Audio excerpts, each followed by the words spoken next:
When people say, what would Jesus do?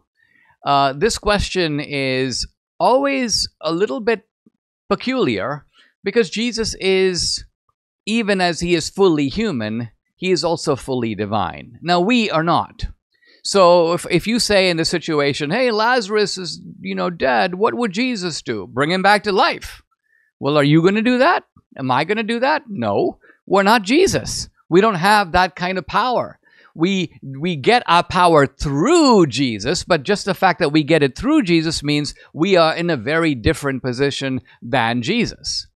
Jesus himself came to die for our sins. Is it our job to die for the sins of the world so that we can redeem the human race the same as Jesus? No, we can't do that. We're not called to do that. Jesus didn't ask us to do that. So the early church recognized that it was not Jesus. It was going to carry on in the manner of Jesus, but right away the early church does something that Jesus didn't do, which it starts organizing itself.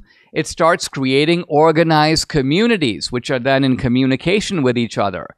It starts ultimately developing a strategy for dealing with persecution. Notice Jesus didn't have that kind of a strategy. Jesus' strategy was, take me.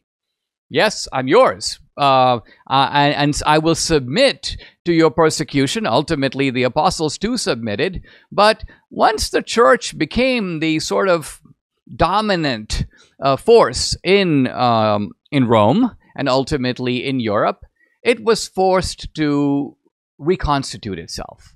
And by reconstitute itself, it was forced to ask not things like, how do I run away from the Romans? But now questions like, what kind of laws are good and appropriate for a Christian society? So there's a natural transformation from a church that is in opposition to a dominant ruling power that is anti-Christian, and a church that is trying to form and live in and govern a Christian society. Now you could say, well, we're not exactly in that situation. True, but we are in a society where we are trying to preserve, to retain the influence of Judaism and Christianity.